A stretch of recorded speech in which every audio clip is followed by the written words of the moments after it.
Christmas lights on the city glow. Cold outside, but the vibe stays warm. Turn it up, let the speakers blow. This feels right, yeah, we're in the zone. Laugh it off, let the good times roll. Every take got a little soul. From the jump, yeah, we're locked right in. Merry Christmas from Shirts and Skins. Hands up now, hear the countdown start. Holiday fire in every heart. 3, 2, 1, let the games begin. Right here with Shirts and Skins. Yeah, let that holiday fire begin. Right here with Shirts and Skins. Guys, this is the Shirts and Skins podcast. Hey. We're not doing the skins? Yeah.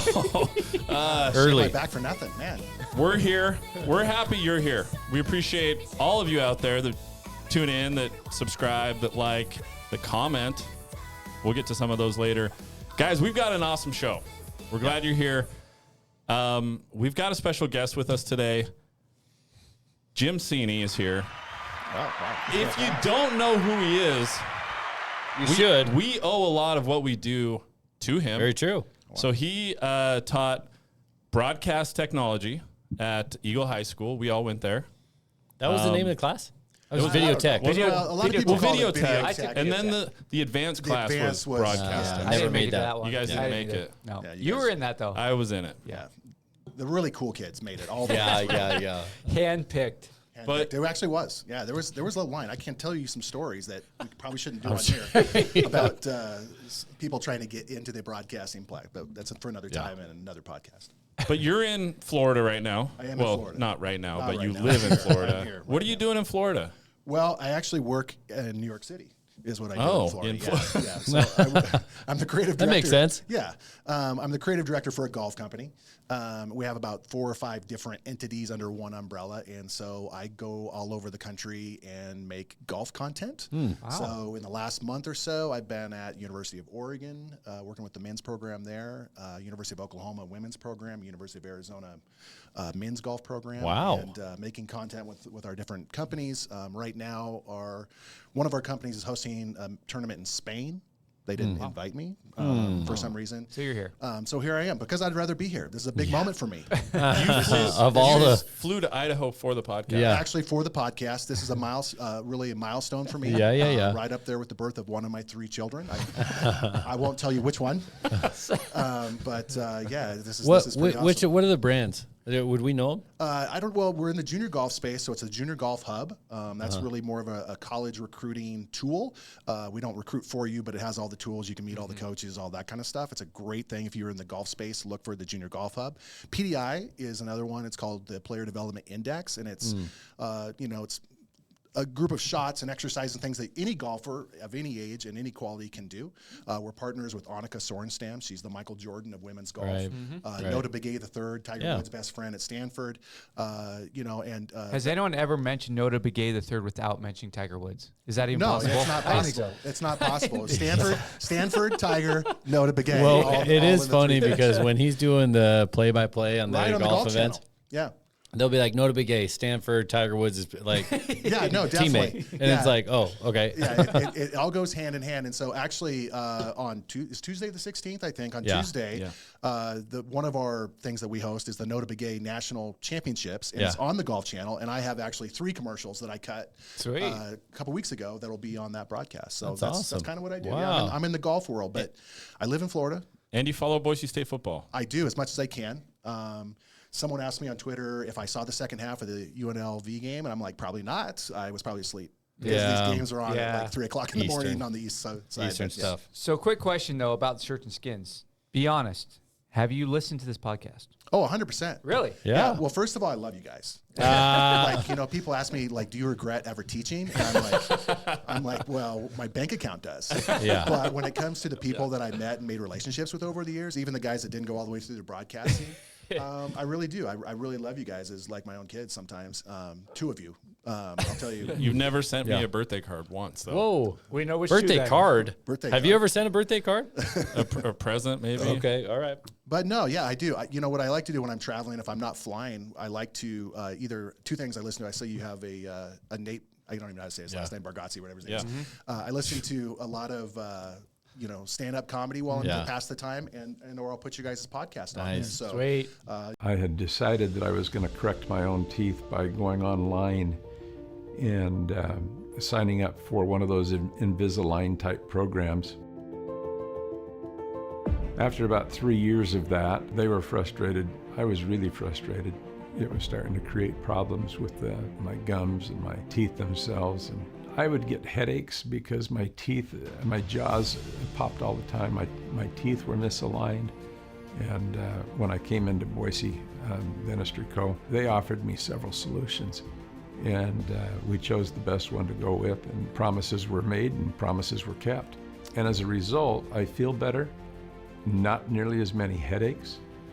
So you can't help to feel good about your smile and feel that you have a lot more confidence. I've had a few people say, man, you've got beautiful teeth. And I just smile and say, yeah, I've got a great dentist. Yeah, I love it. I love Boise State. I love football. I'm an old football coach, as you guys know, and I really loved listening to people talk about things they have no idea about. That's us. You cued into the right place. Came to the right place. Well, you're a great teacher. I mean, one of the better ones in the country at the time, certainly for video tech. I mean, won a lot of awards and did a great job. We did win some awards, even though no one ever said thank you. But shout out. Shout out, Terry. I'll use these fingers. Yeah. Not like that guy's watching this. Yeah. But anyways. You still don't think about that, It's like long I'm not water bitter under at the bridge. all. I mean, I did get invited to the White House, but whatever. No big deal. This is I got to tell you this one thing. This is a story I've never told anybody.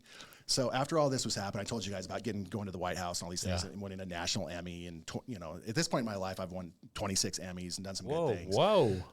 But I actually got a letter from the West Ada School District Board before I quit teaching, telling me that they wish that I would give all students the opportunities that they deserved. I mean, I was like, you mean like winning national Emmys? I'm like, could you be more out of touch with the world? No, they deserve that, though. Yeah, they deserve more than getting to go to the White House. But anyways, it's funny. Those were good times, though. Good I mean, those times, were good right times, at. good It seemed like that was right at the start of where video technology was really taking off. That it was a fun time. That was the best class. That was my favorite class in all of high school. We had a great time. You can't take it away from us. That's all I can say. Yeah. For sure. Well, welcome to the pod. Thank you very much. Yeah, thanks for being here. Speaking of Nate Bargatze, Brandon, you are are you moving up from a municipal celebrity? No, I was a regional. Well, Regional? I'm a municipal kind of treasure. Right. And so that's kind of where I'm at right now. And I got another, Jim was talking about all the Emmys he's won. I've actually given a high five to Nate Bargatze in the flesh, in person. That's pretty cool. Have you washed your hands since? No. Yeah. I mean, it's not in a good spot. That's what that smell is. Yeah. Well, I'm kind of bugged that I didn't. So he came to town the other day at last Sunday. Extra Mile Arena. Yeah, last Sunday. And what I wish I would have done is they kept saying no phones, no video, no anything. And as he was coming down, I was sitting in the aisle. He was walking right by. And I wish I would have grabbed my phone as he got near me, just done a quick snap. And then I would have been kind of more like a zip code type celebrity. But if you follow Nate Bargatze, and if you flip through the latest post all the way to the last picture on the bottom, you get to see the back of Brandon's head. Yeah. Whoa, that's pretty nice. Give him a high five. Yeah. I mean, that was your fun. one shining moment. I think. Yeah, that was fun. It's hard to be for 2 hours at a comic show and laugh the whole time. You got to work out your face muscles. You need to really do some jawsercising before you do that because you're laughing the whole time. And he was great. I mean, Nate was good. I forget the guys that went on before him. Derek Stroop was really good. If you know comics, I didn't know him. He's really good. But he was screaming at everybody about food. I mean, just absolutely screaming at us. Smoking. Yeah, and I mean, his blood pressure was sky high. So it was a good time. And I got on the Instagram reel, and he wants me to go touring with him next time. So it's just kind of is what it is. Sense. Hey, can we get to some comments? We better get to Well, something. can I talk to you about dental work? Uh-oh. Yeah, talk to us about teeth. Boise Dentistry Co. wants to talk to you about teeth. I don't know. I mean, They'll Jim's take got people from all over the country. all over the Florida. country. Celebrities, non-celebrities, students, non-students. Check him out. Eagle Road between McMillan and U-Stick. Get him in before your dental plan? Benefits Benefits run out. before the end of the year. So check them out. Good sponsor of the show. We're going to be giving away the rest of the money this year that they gave us. So check them out. We'll run some ads. They've been a great sponsor. Dr. Miner, Dr. Taylor over at Boise Dentistry Co. Mention Shirts and Skins. Get a free X-ray. Yeah, you get a free X-ray. Get about, Ren Lamb, our last guest, said you get a lot more than implants. And so I'm not sure where that's going to go, but just mention it. Just do it. So just kind of go with it. Did Russ say anything? Just Ren. Just Ren. Yeah, Russ wasn't. Yeah, Russ didn't He care. wasn't here. Yeah, he Didn't no, chime in. He actually said he'd fly over here and use some of his benefits That's on right. one of he the did. comments. So He good did. to Russ. He said no. You he were said if Russ's teacher too. No, All of Ren. them. And Ren. Did you? And I Russ. didn't have Russ. I never had Russ. Russ Ren. was at Eagle when I was there, but I was Ren's senior English teacher. Whoa. When I was about 16 years In- old. Yeah. And like At Centennial? Yeah, at Oh, wow. Centennial. I was a senior English teacher. I was 20, maybe 22 years old. That Wow. was not, no, it was, I cheated them out of their education. I had no idea what I was doing. Ren can barely speak. Yeah, that doesn't, that He that could checks. barely It's speak. his second language. That checks because I did a horrible job, I'm Yeah. sure, teaching, even though I thought I was probably Yeah. the best teacher on earth. And Yeah. I was way too young. Long time ago. Just a couple comments. Hit us. Speaking of Ren, he was here last week. It got kind of wild. We did the show after dark. It was like at midnight. It got kind of wild. So Tabasco, longtime listener, chimes in, says, "Sorry, fellas, Shirts and Skins after dark is going to get you some clicks you probably don't yeah, we need them. want." We'll take Doesn't 'em matter. all. We'll We take don't 'em. discriminate. Yeah, we need them. Then there was another one. I didn't talk about this last time, but we were down on the field talking with people. I'm just like, people are loving on me. Oh, I'm sure they are. It was hard for me to break away. They're from like, the crowds. hey, get down. You're a little tall. Tall in front. No. But Scott Lake Yeah, said, frequent commenter. first off, he wants the audio from that intro we did last time. We need to post that. We will post it. We need to post that. It was a great one. A little better. I don't know. This holiday one. You got it. it. was fun. Yeah. Anyway, he said, my brothers and I saw Matt at the game on Friday. We screamed his name, which Waste I of time. heard. Waste of time. He turned and looked confused. Which sounds... Yeah.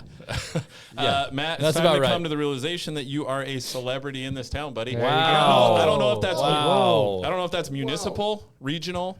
Caldwell? You're a celebrity to dozens of people in this town. I did drive out through Parma.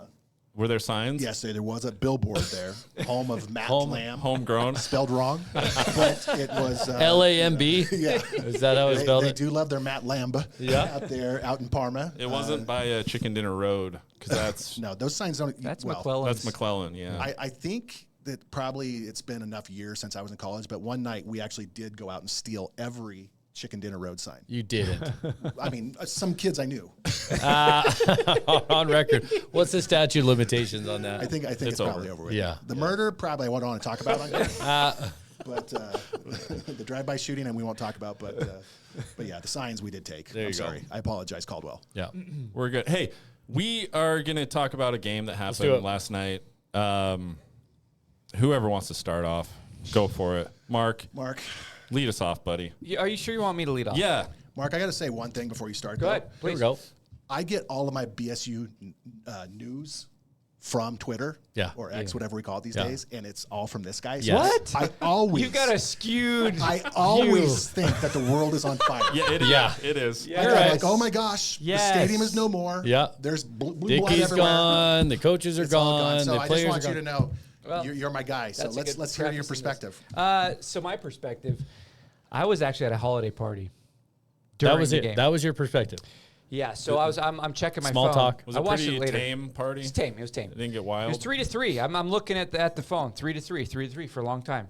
I grab some food. I eat a little dish. I look 3 at the to 3. phone. What's 3 to The score. Oh, the 3. Boise Got State. it. Got it. I'm thinking time. Okay. All of a sudden, it's 24-3, Yeah. and it was over. Yeah, and that's It was over. that was the game. And it's I don't know. We're gonna get into this game. Or we're Did gonna you talk watch about it? the last. Yeah, so I've watched a lot of it since then. We could talk about every big game outside of Oregon against the Power 4 team over the last 2 years. It's the same. So we're gonna say the same thing. We could. Quarterback play was poor. Wide receivers couldn't get open. Defense did their best.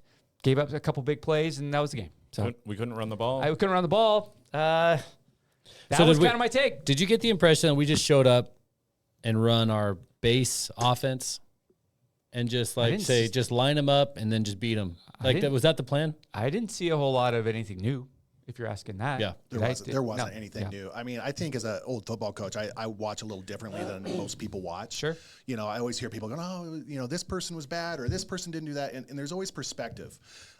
Like even when Hurricane Hank was here, they'd be like, oh, the line is horrible. No, he doesn't read very fast. Right. He had the same issues when he went to Louisiana Tech. He had the same, problems when he went to Wake. It's him. So right now, a lot of the issues that are there stem from the important people. You know, we recruited receivers that can't catch. Boise State. That's brutal. You know, that was so brutal this year. You know what I mean? It's just the truth of it. There's a lot of programs. They go for kids that look good, getting off the bus. They can run fast. But the problem is, I'd rather have a Penry who can catch. Yep. Ben Ford, when the season started, I was like, who's this guy? He was a quarterback at Eagle. He was our best receiver. Yep. And he That's was a problem. That's a problem. I mean, it's great for him, but that's a problem. But it's in a general. problem when we're recruiting guys that look like Marshall getting off the bus. We need those guys to be able to stick it at this level, to be where we want to be as a program, right? And we just don't have that. And then when you have a quarterback on top of that, let's just be honest. I mean, a fun conversation. Maybe you've had this before. I haven't heard it, but people are like, "Oh, we love Mad Dog," or whatever they call him, and I'm just sitting there going, "What's to love?" He is a competitor. There's nothing wrong with him. But honestly, I always like to play the game of where does he fit in the hierarchy of things? Like you guys, like Spencer Danielson talks about him like he's one of the all-time greats. He's not in the top 10, right? Right. I mean, and so he's horribly inaccurate. He has he's had probably 30 balls that should have been picked over the last couple of years that he gets lucky. But when they play P4 teams, every ball gets batted down because he's not big enough to throw through passing lanes, just like Doug Flutie back in the 80s. Great competitor, good quarterback, good person. Well, not a good person, but a good something. Which one? Could be a good Flutie. Doug? Oh, I was like, I don't know Mad Dog. where are we going? We're like melding into the. I've sent him some fan mail, and he never sends anything back. I just asked him for a bobblehead. But you know what I mean? How hard of it is a decision to take to bench Mad Dog? Well, I think for Spencer Danielson, it's horrible. I mean, these coaches in all levels. Now, I've been through this in the last couple of years with my own child, right? A Division I athlete, played in the Pac-12, has done some really good things. But at the same time, you're also dealing with coaches who are human beings. And these coaches in every sport at this level have favorites. And you think daddy ball is just for, Meridian Little League? It is not. Daddy ball is prevalent in every sport at every level. And so when these coaches, they just latch on to a guy like Mad Dog, and they like all the intangibles that he has as far as being a leader. He has exceeded my expectations, to quite honest, of what I thought he would be, but so did Kellen Moore. I remember when Kellen Moore was a redshirt freshman, I was like, who's this punk? Why did we recruit him? Same with Thomas Spurbeck. I was in the elevator at the BYU game with this guy. I'm like, are you on the team? Right. And he's like, yeah. And I'm like, tiny. And I was like, what in the world? And then he ends up being a gamer. Oh, yeah. Right? And a guy like Ben Ford, much like Spurbeck, Penry has turned out to be that. So I always wanted to give Maddox the benefit of the doubt. But as a coach, I'm just sitting there looking at all the things he doesn't do. And you've got to make a change. And he loves him, and everything he keeps saying. Now a lot of that's coach speak. What's he going to do? He's not going to get on camera after the game and say, "Oh yeah, our quarterback stunk." This is my guy. This is who I came to the dance with. So he's going to say those things. But man. But could you not say those things, right? Without saying we love him, he's our guy. No matter what, we stand by him 100%. And not do that, because you could still, right, avoid that, because you go 100%, and I think you put yourself in a tough spot where you're almost guaranteeing so much to this guy, and people that see it from the outside are like, well, Mad Dog's the guy. That deal is closed. Half of the vitriol since this game has been on Spencer Danielson's comments about the quarterback situation. I mean, people are pissed about the game. We're pissed that we've lost our last 10 in a row against Power 4 teams. I mean, so there's like some bad trends we'll talk about, but I think half it's just been the fact that people feel like next year's already lost because of his stance on Mad Dog. You have to look at it and say, who are we trying to beat? Right? Who are we trying? What are we trying to be? Are we trying just to beat Mountain West teams, or do we want to be in the conversation to be in the college football playoffs? And if you are wanting to be that as a coach at that level, you have to always be looking for the next guy. Mm-hmm. Well, I don't mean to cut you off. No, that's fine. You cut him off. You can cut me off. This is your show. Let me mute you. The person that has to ask that question has got to be Dickie. Because if you're It Spencer, shouldn't be. But if you're Spencer, you're like, if I win the Mountain West every year, I have a job for forever. Maybe if that's what I know, if that's but what Dickey thinks is the ultimate. Now, But yeah, They wrote CFP that's the up hard on the part. wall. Well, that's the hard part. It's like, okay, well, I'm winning my conference 3 years in a row. 3 years in a row. What do you want? You know what I mean? And then you go and we lose to Power 4 teams. That was embarrassing. That was so embarrassing. on top of that, but we does it matter? We lose to teams we shouldn't lose to that aren't Power 4. We're sitting here looking at 9-5. 9-5 sounds better than 8-5. And it's awesome that they won the conference championship. I didn't even think that was even possible. Yeah. This year just felt like that. But a good coach at any sport takes a look in the mirror, especially after the season is done, and says, "Are we where we need to be? Where I really want to be? If I'm a true competitor?" And sometimes you have to make tough decisions.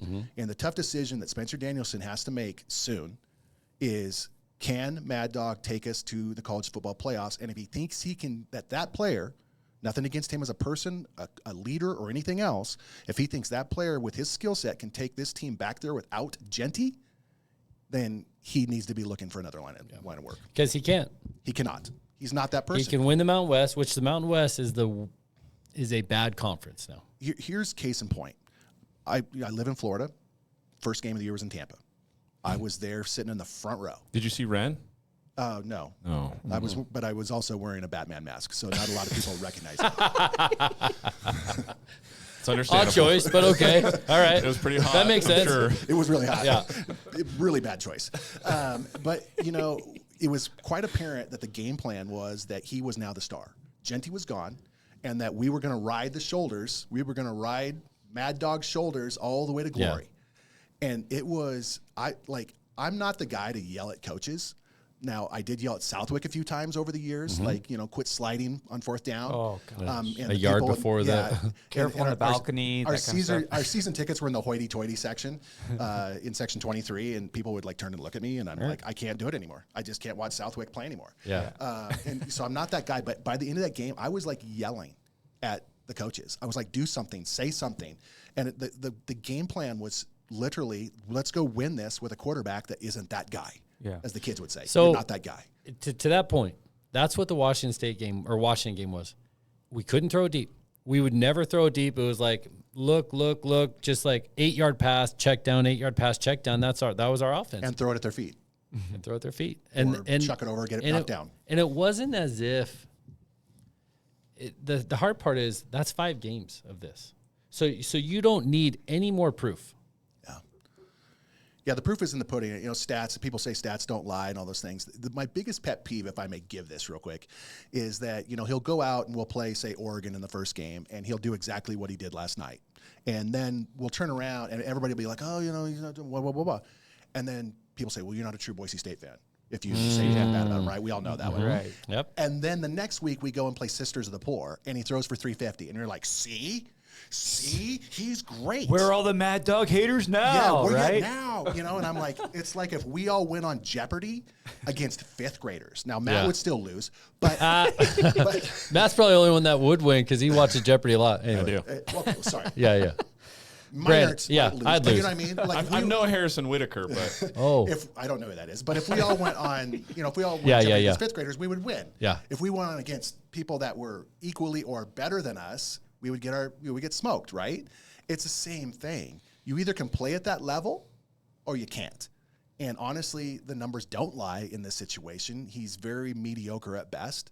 And it's a shame because this program is better than that. I hate to say it. We're just better than that. There's a couple things that I don't know. You can come I was just going to say, I thought the decision to throw the jump ball to Cam Bates in the end zone was interesting. I was fine with it. I had closed captioning on. And so when I saw the ball go up, he said 400. I was like, that's a valuable ball. If you're going 500, hey, 400, you need to dead get or that. Alive. You need to get that. How tall is Cam Bates, man? He's not kidding. Did you see that play? I didn't see that one. You didn't see it? I think I was asleep. I think I was asleep by the time. Can we just tell you what happened? What happened? It was insane. Yeah, this was cut forth. Cut forth? No, I'm talking Mad Dog. Mad Dog you're threw thinking it. about the interception, his second interception where he just chucked it You up. just chucked it up and threw it up. Oh, I'm sorry. I thought that's what you were talking about. There was another bad one, I guess, but yeah. I saw plenty of bad ones. Did you see the Mad Dog one Was where he you just threw trying it to up? throw it out of bounds? and he just couldn't. Yeah, that's a great question. Get it far Hard enough? to tell intent because he was rolling left. He if couldn't you saw see this, anything. it was 3rd and 8, I believe, if I remember correctly, and he's rolling left. And Mad Dog, who's typically a decent decision maker as far as like reducing or eliminating negative plays, just turns and's like, "Yeah, I'm just gonna throw as high as I can," and just chucks it as high as he can across the field. Yeah.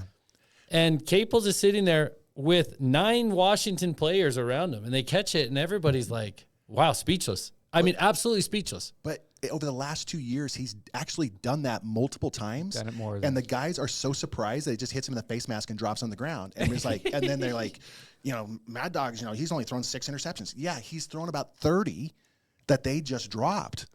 Well, his P4 stats are like 2 touchdowns, 9 interceptions or I something. think that was going into last night. I think it's 11 now. It's worse now. Yeah, that was bad. No, there was one with a cut forth. You chucked it up. Cam Bates, he's like going against like 6 Oh, I foot, did see whatever. that Like one. I did he's see that not- one. Well, I don't know. So my The game point was over at that point. My, It didn't out of the matter. bar. my point to Mr. Seaney, Professor Seaney, Jim. We're all men now. There we go. can comment. If for us to beat a P4 team, we have to have exceptional quarterback play. That's the only way.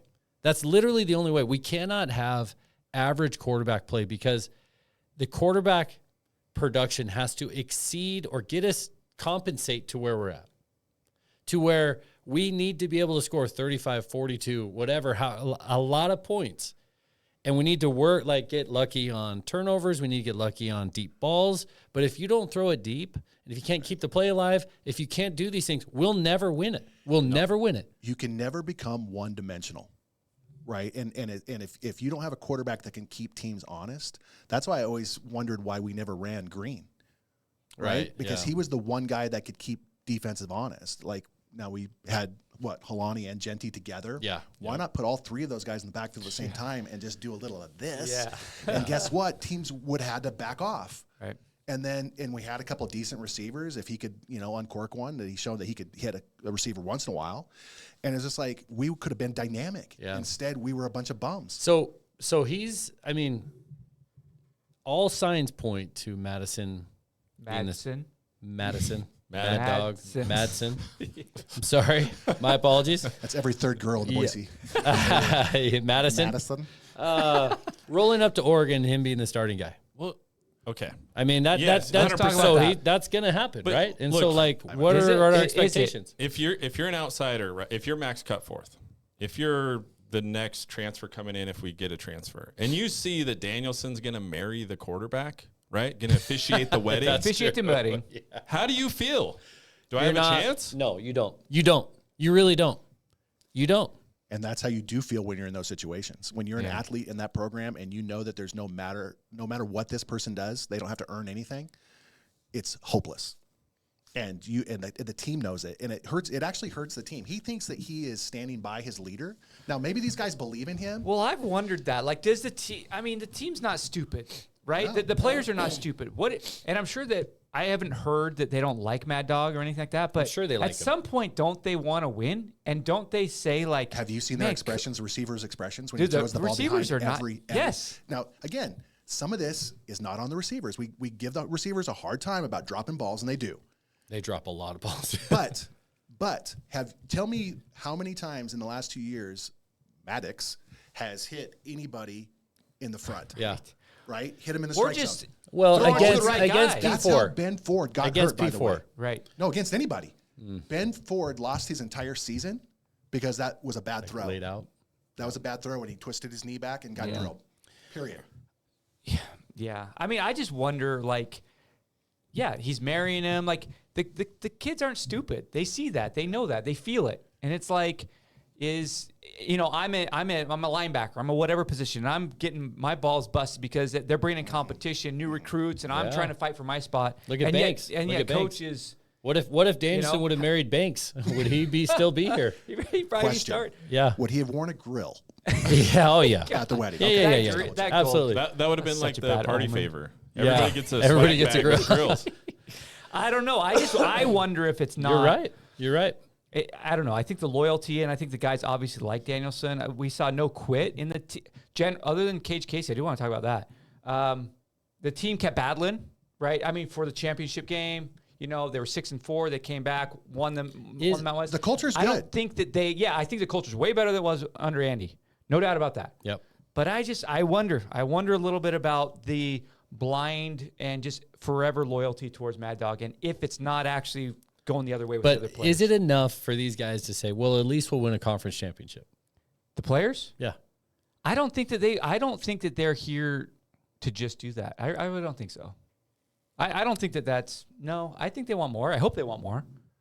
Or should they want more? Is that even possible? I don't know what the standard is, because at this point, if you're a fan, if you've been a fan for any amount of time prior to 2019, you had an expectation that 50-50 we're going to win this P14 game. It was over 50-50, man. We were the Peterson we days, were well it was over. 95-5. Sure. And then Harsin, and then whatever. And so, but by the end of Harsin's career, we still had that chip on our shoulder where we could beat those teams. It's, for me, I don't know where it is for you guys, but I mean, we're not playing bottom of the tier, the Purdue's or whoever.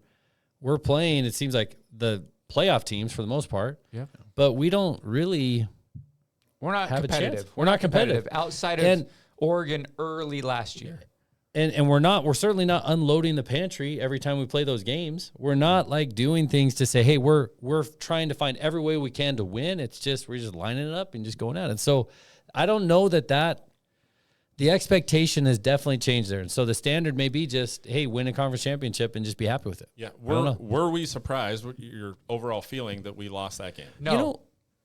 I'm not surprised. No, at all. not surprised. And it's not even a great Washington team, right? I mean, No. yes, they're in the Okay. Big Ten. Better than they were last year. My prediction was 31-17 if we played well. Losing. Yeah. And it almost was, actually. I mean, they added a touchdown, and they could have scored more, and we got a cheap one. But you know what I mean? I just thought we would maybe come with a little bit more. I mean, I thought Maddox looked decent in the championship game. First half. The first half. I thought, well, I slept at the second half. But, what I saw in the first half, it was better than I thought. Yeah. He put together some things. I was like, oh, I'm pleasantly surprised. Okay, I'm not going to rag on him. And I try not to rag on kids. Yeah. But here's the facts. These kids are all getting paid now. It's different. It changes. It's different. When you take the check, then you're open. And you got to perform. Like, if I don't perform at my job, I'm going to get fired. Mm-hmm. If you don't perform at your job, now maybe you guys are the bosses. I don't know, but right? I mean, Right. Yeah. I mean, gotta be they're accountable. going to look for. You have to be accountable, or people rely on you. When you're the quarterback, you're like the CEO of that team. People count on you. And to go to Mark's point, do the kids know? The teammates know. Like, watch the receivers after some of these throws. Just watch them. Like, stare right at their Or when eyes. they don't get the ball thrown to them and they're wide open and they just hang their head, or they head hangs, they roll their just- eyes. You see it all the time. Same thing when you watch a Browns game, right? Shadir Sanders, he will make a throw, and half of Twitter's like, oh, he's going to be in the Hall of Fame. And you watch the receivers, and they're like going, not again. Like, that was not where it needed to be. Yeah. And so they know. Now, the question is, does the coach care? I don't understand why Mad Dog didn't progress this year. No, I think that's a I don't ceiling. get that. I think we I need think to talk that's a about ceiling. the team. How many guys progressed? So we're a developmental program, Yep. right? They're selling. They're all in on we are a developmental program. Who developed? tell you. Who got better? I know a couple. There's a few. Yeah, I'll answer that. Go ahead. D-line. They improved They improved. They were solid. from last year. I thought they were fine. I don't know if they. Well, I think, like, lost last some year. guys. Like, Lost some guys. What about individually? Bone Phelps Okay. improved. Yeah. Like, he came out of nowhere. Steege. Yeah. What was the guy? I mean, look, he came from nowhere to a big part of our defensive line. Feely didn't. Virgin Morgan didn't necessarily. Virgin Morgan didn't improve. Our DBs improved. Our Oh, there you DBs go. absolutely McCoy. improved. Irby? Absolutely. Yeah. In that first game, I wanted to walk out on the field and drag that guy off. And that's the other thing people don't understand too is the defensive system. By the way, is the problem. Not a problem. I like the defensive system. Yeah. But everybody rags on the defensive backs. Yeah, Our system is set up for defensive backs to fail. sure. Because we're going to bring pressure. And when you bring pressure, that means you play man to man, yeah. and you're on an island. And I was a college cornerback, by the way. And when you play a defense that is sit back and read and react, It's a whole lot easier than when you're lined up against Tyrone and he's going by you with jet fuel and you're on an island. You're going to get beat. Yeah. And Corners so had a great year. I thought I was All in way all. impressed Yes. with how well number 6 got better. And then the kid that came in for 7, Sherrod. Sherrod, maybe he should have been playing more all Yeah. along. I was really impressed with that kid's tenacity. So Wagner got better too. What I'll about some tell of you our who big dogs? didn't. Cage Casey? I don't know. Well, about he was Casey. all didn't- he was all Mount Yeah. West. I mean, how do you know? He was going into this year. I'll tell you. I mean, if you look at the stats, I don't have them pulled up here. He had given up 1 or 2 sacks in his first couple of seasons. He gave up like 5 this year. He was projected to be a first-round pick. No one's thinking he's going to be a first-round pick now. Drop down. So he didn't get better. Dylan Riley? Dylan Riley got better. No Triani. Good game last night. Great first quarter. Certainly did not get better over the year. He was a liability. Louder. I thought NFL Notre tight Dame did good end. in the championship game. Had a couple good plays. Yeah. I don't Louder know. I wa- just Louder wonder, was like, the biggest some of these big disappointment for guys, me. Madsen, obviously not. Gaines, we're thinking he's going to be the next guy. He did not go lead up to what we thought. Jake Rip was a guy. He's going to be amazing. He was kind of not out there. JVM. I don't know. Some of these guys that we really thought were going to have big-time years took a step back. I think Certainly didn't Wagner get better. passed Louder. Wagner did. And did. statistically, I mean, Yeah. the PFF grades, like every game, he graded out better. So I don't know. I mean, I've Why? I've been seeing. I don't know. Why did I that think it's happen? coaching. I think it's coaching. But I don't think I've been seeing a lot in the last day about NIL and we need to. I just don't. Yeah. Is it going to be helpful to have more NIL and get more players? And yes, I think that would help. I don't think that's the biggest issue because when you look back historically on recruiting classes, Boise State is no worse. In fact, we're slightly better than we've ever been. So we're getting guys, and we're getting guys that have Power 4 offers like all the time. But the Add in the difference is portals. we're not getting guys. We're not getting guys and developing into NFL players, in my opinion. And then our quarterback play, obviously. But so that goes back to coaching. It goes back to development. Look at the string of not just head coaches, but the coordinators that we had and the position coaches and where they're at now. Like, who's a star coach? We have a couple. I just don't know about the coaching. Wait, and how far development. back you want to go? Go back as far as you want. Coach Pete from Cutter Where you down. had Drinkowitz. Yeah, look where he's at. Yeah. I mean, Harsin. What's your point? My point is that I don't think that I think the coaching and development right now is a bigger issue than NIL dollars. You want to know my opinion on coaching, why it isn't always great? Coaches are more loyal to their friends and hire their friends in coaching than they are even to, say, the quarterback. Like, when you look at these staffs, like, how does the special teams coach still have, I know I said I wouldn't swear, but put the beep in right now, a job. Thank you. Like, right? I mean, good gosh. Couple years. That guy he's just again, at the game in Tampa, I was just pulling my hair out. Like, how do you not see the backup quarterback come in to take a punt snap? I was just like, and it's just, they get so loyal to these guys. And if you're not cutting it, like I said, I always told everybody when I was a coach, I was only as good as my assistant coaches. Like, when Mike Calhoun, if you guys remember Mike, when he was my line coach, I knew we were going to win every single game because he was that good. Yeah. The year that he wasn't my line coach, we lost games. And the bottom line is, Johnny's and Joe's win more than X's and O's. So yeah, Mark, you do have to go out and get guys. But at the same time, the guys doing the X's and O's and training those guys have to be legit. And when you have bad position coaches, it is going to show at some point. I think it's tough because Danielson is young. Yeah. And a lot of those guys may be older than he is.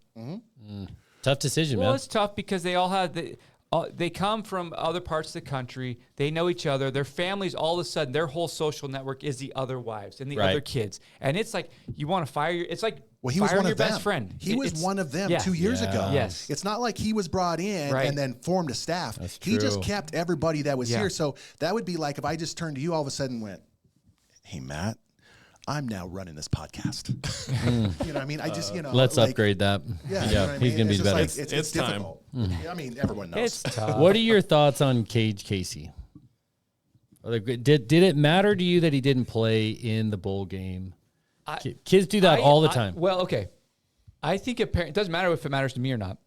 It apparently mattered to the team. Okay, so then don't answer it. We're No, gonna it apparently mattered to the team. right, I mean, everyone saw Louder's reaction. right. And then Spencer Danielson's basic no answer as well. Did you see these? Catch these in the post game interview? I didn't, no. You got to check it out. So It's Louder, very interesting. Louder said it was very frustrating.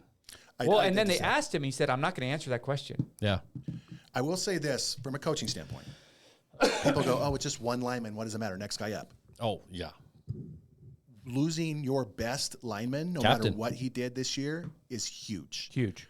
You know, I remember we were playing Highland one year when I was at Eagle, and I had we had the #1 offense in the state. This was the one year I coached varsity football, and we had one lineman get hurt and go out, and we went from kicking this, out of Highland, which was a really top program, Legit. Yeah.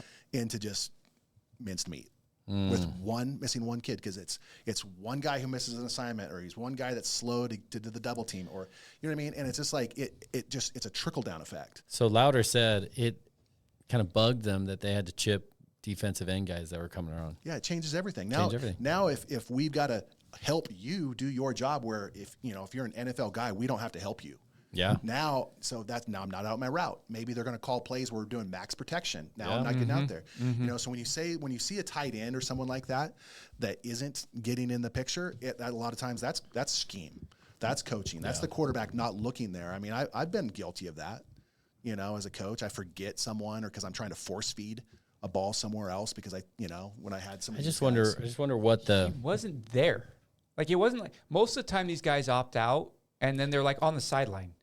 Right? why go if you're not going to play? Because he's captain. Because he's a captain. He's a team captain, dude. That's different, man. He's a team captain. Let me the ask ups and you downs, this, the whole though. the Let me whole ask you season. this, and maybe this is a different generation.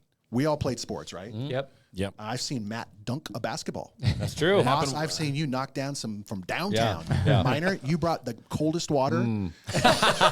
Yeah, It was fresh, Yeah, too. fresh. Fresh Yeah, water. from Alaskan glaciers. The mud dogs in the bourbon bowl. But could you have ever imagined skipping a game, even a game against like Valley View in the preseason? I mean, there was probably for the first 15 years that I was out of college, I would have quit my job if someone said, "Hey, we're putting together a football game in the parking lot. Want to go play?" I would have quit my job and gone. I just can't imagine that someone at that level. I understand a little bit because he's doing what's best for him and his family, maybe. But I just can't fathom that someone would ever sit out from a game if you love the sport. That makes sense. I just think bowl games suck. They just how would we have felt if the season ended at the Mountain West Championship game? We're all probably going in the offseason like, hey, we're doing good. We're good. We're like actually pretty good right now. And now we go to the bowl game, get trounced, get absolutely smacked, and now we're like, we suck. It's a good thing, We though. all hate It's it. really a good thing The bowl games? that happened. Yes. Well, Yeah. Because hopefully, I like Spencer Danielson. I do too. I like him. And he seems pretty introspective. I'm interested to see, he's a couple years on the job now. I am interested to see like how he reacts to this, because it's a trend now.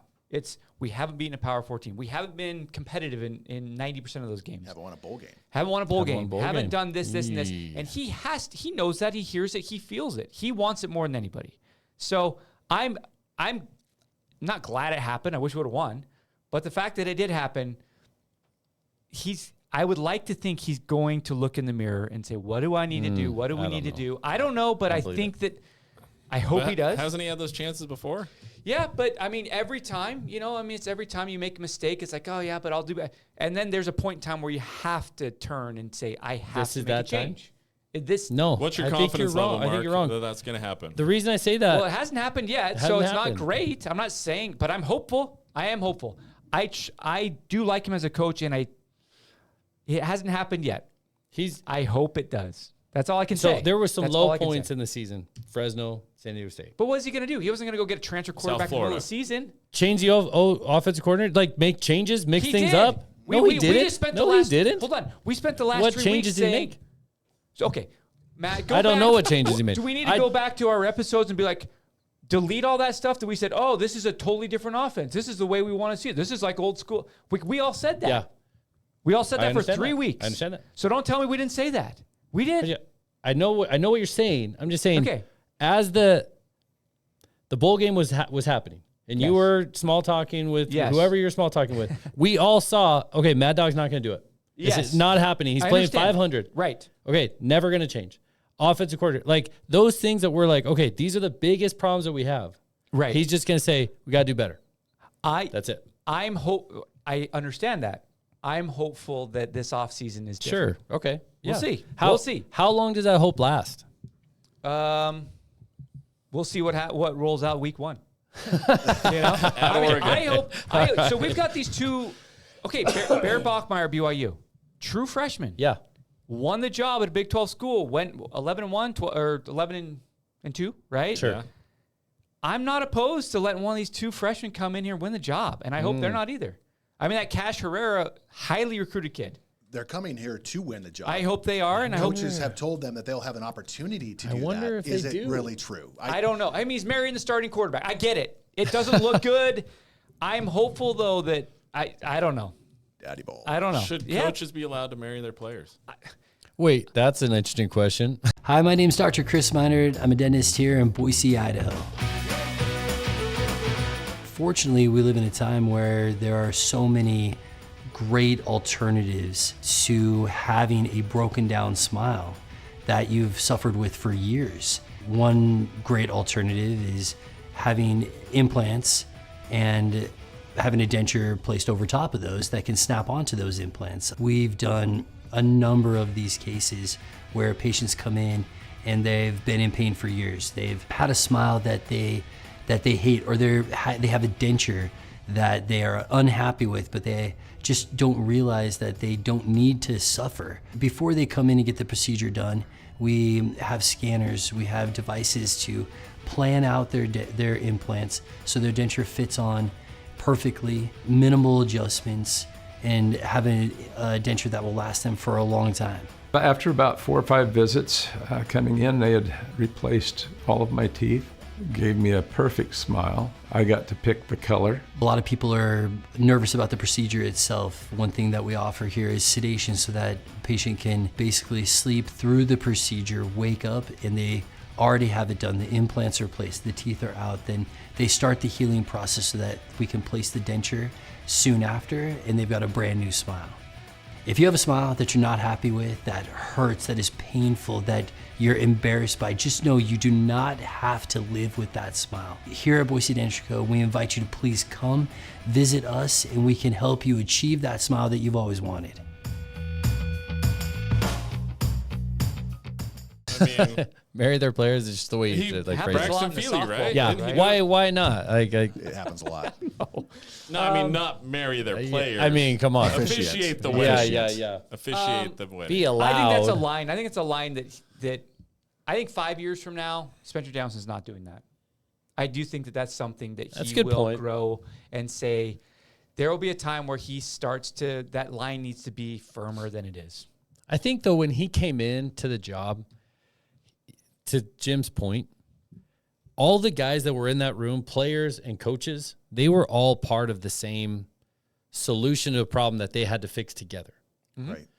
And so I'm sure the bond that Spencer feels to all of those guys is much more than when the entire roster changes over and he recruits them in and he's trying to fill holes and he's trying to make solutions to problems that they have. And now he can make those decisions. You're better. exactly right, but that leads to this question. Is he a Larry Coker or is he a Chris Peterson?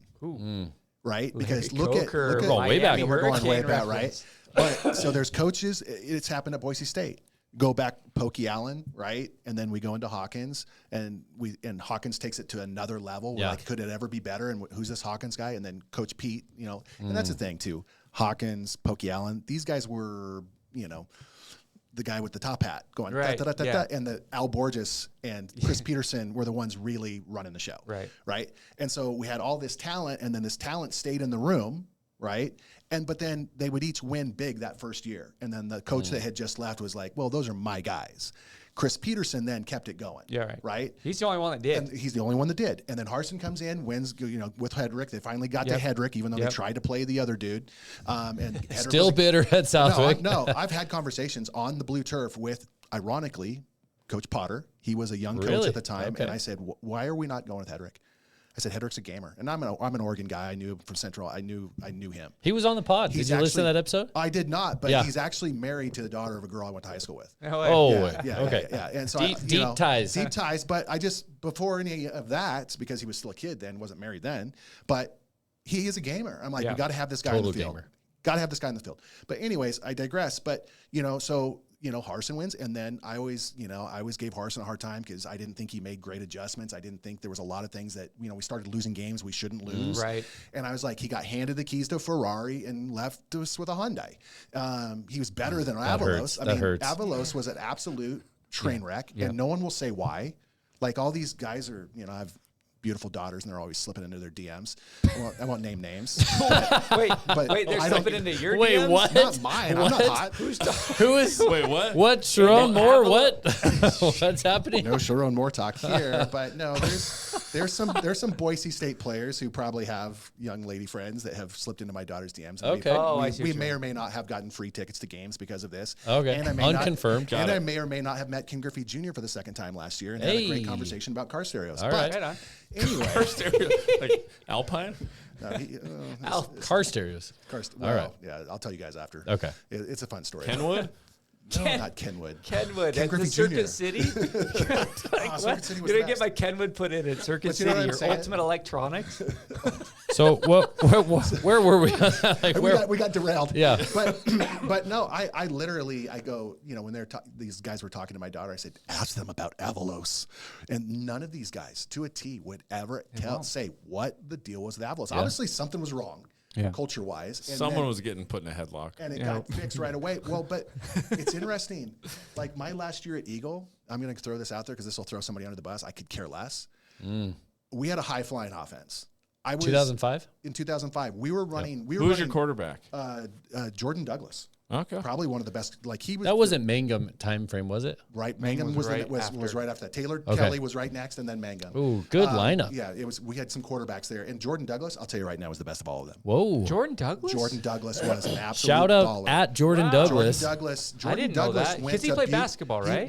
He went to Butte I think Community so. College, and basically he arrives at the number 6, ended up starting there immediately right after. What's the dude that went to Cal? That's the great quarterback for the Packers? Aaron Rodgers? Aaron Rodgers. Yes. Blip. Wow. Yes. Okay. He had some personal issues, and that derailed his career. But I'm telling you right now, from going back and slinging it, we had 2 guys averaging 22 a game, a catch. Like, we were running spread when everybody else was still running. Like, we ran a spread, no huddle, 4 or 5 wide receivers. And people were like, "What are you doing? You can't do this." I'm like, "Watch me," because I was a young brash kid, and we were slinging the ball over the place. And the head coach at the time at Eagle, came to me and said, "Run the ball." That was our This head is Andy coach. Avalos.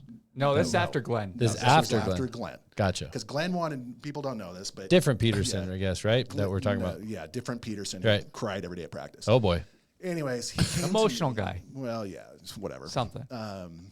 Yeah, Run the ball. run the ball. Let's run the veer. And I'm like, The veer. it's just out of the blue. Like, remember the Titans? Did We're you gonna- guys we're have gonna run to sunshine win. On your team? We're gonna run to Strong win. side, wrong side, flip side. I don't know. Yeah. But and I'm sitting there going, we're throwing the ball and no one can stop us. Like, we just dismantled the number 1 team in the state with, just slinging it.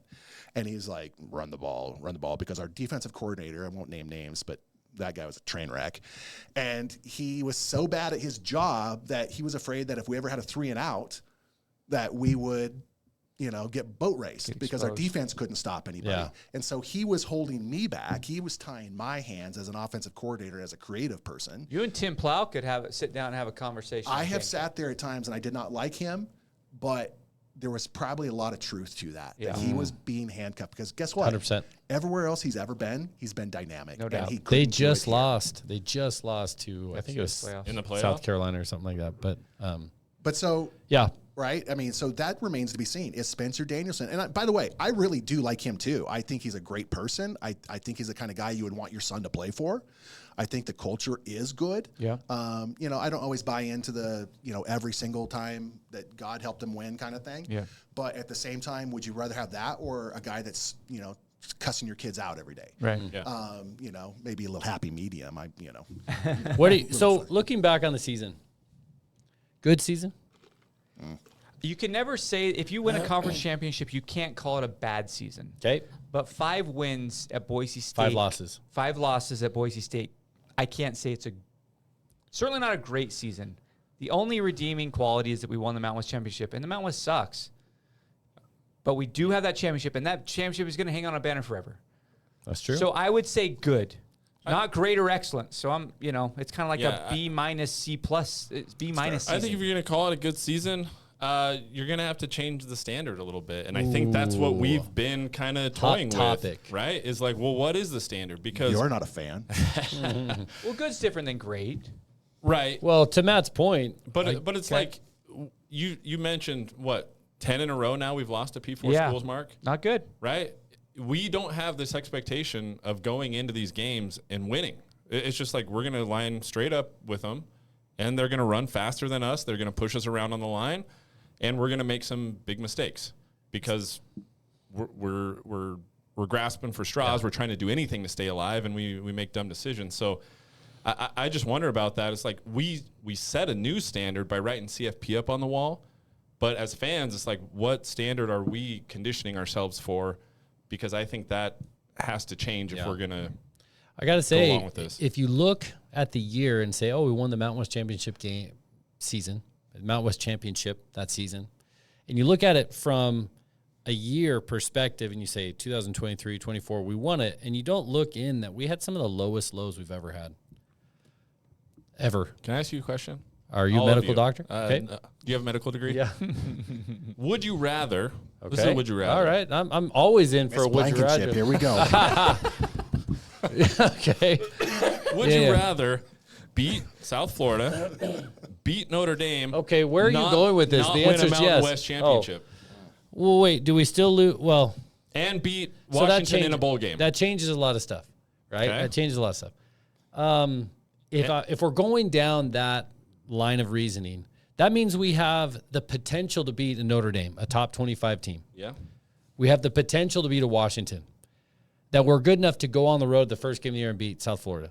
And that Jim's not ripping his hair out. He's not like yelling and cursing at all the coaches. In his Batman mask. So from my perspective, looking at that, we'd say, okay, well, our potential's high. We just need to be more consistent.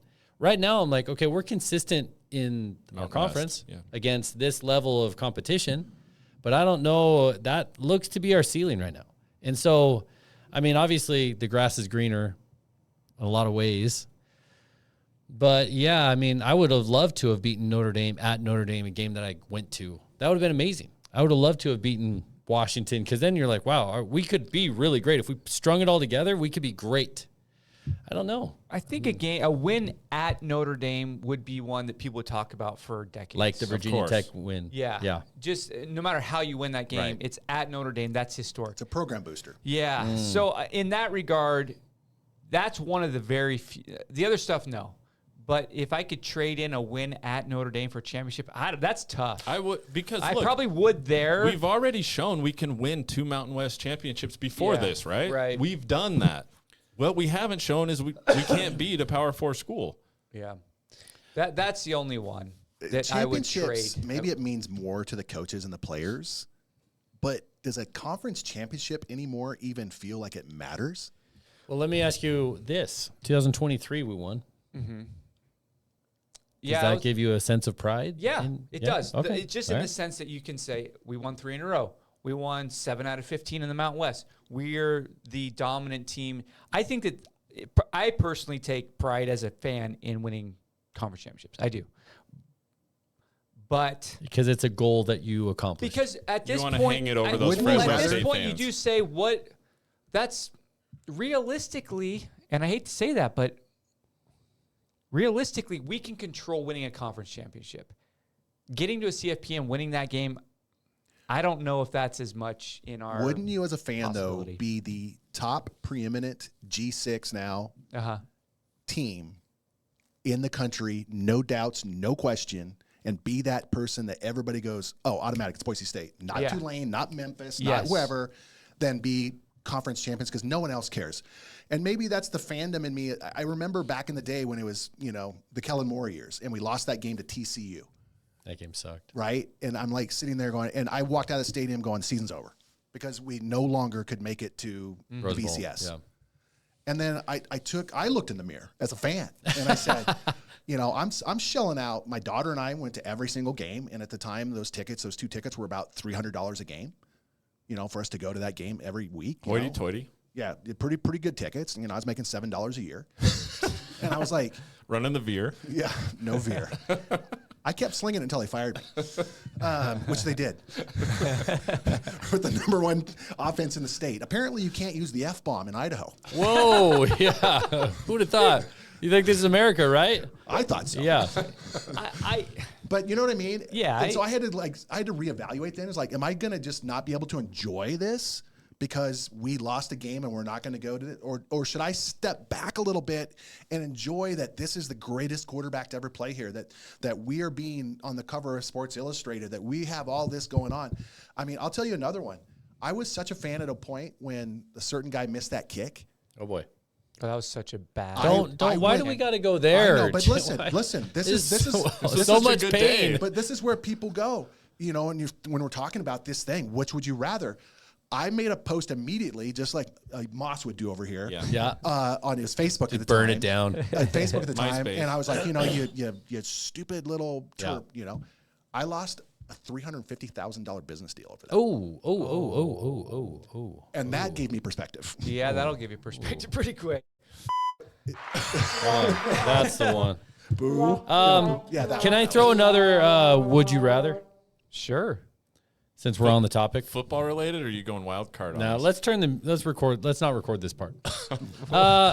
What if we somehow won the Mountain West Championship, everything this team, and slid in as the 12th seed in the college football playoff? We wouldn't have wanted that. No. No, we wouldn't. That would have been because everybody would have seen how embarrassing. I know it. Everybody that didn't watch primetime ABC yesterday. We would have gotten trounced. I mean, and then all G5 teams would have gotten punished. Well, that's about to happen. In I know, but still, that would have sealed it. I just think of all the conversation, I wish we would have made it, but at the same time, I don't want to get embarrassed like that on national TV. What happened though? That was we're talking year in review a little bit, right? Yeah. Like we came into this season as the favorite to get to the playoff. correct. And we weren't even close. Right. What happened? Did you see any of the games? Did you see any of the losses? Why did it happen though? So the interesting thing about this season, and we may be belaboring this point a lot, every game we lost was not even close. Not close. Have you ever seen a team do 5 that? losses. Where it's like 7 points. it wasn't like a 3-point loss with a field goal or Hail Mary. Yeah. We lost every game from quarter 1. And we scored early and didn't score. And that again. was it. And every single loss was like that. Yep. We just weren't as good. We just weren't nearly Well, as good as but people what was thought. it that it's like you couldn't even compete in a loss? You couldn't compete when we were under. We just couldn't When compete you ever. don't score after the first drive, it typically, so every team comes out on a script, right? You've always heard this. Yeah. So we come First out 60 as plays an or whatever. offensive coordinator, we have 15 to 20 plays scripted.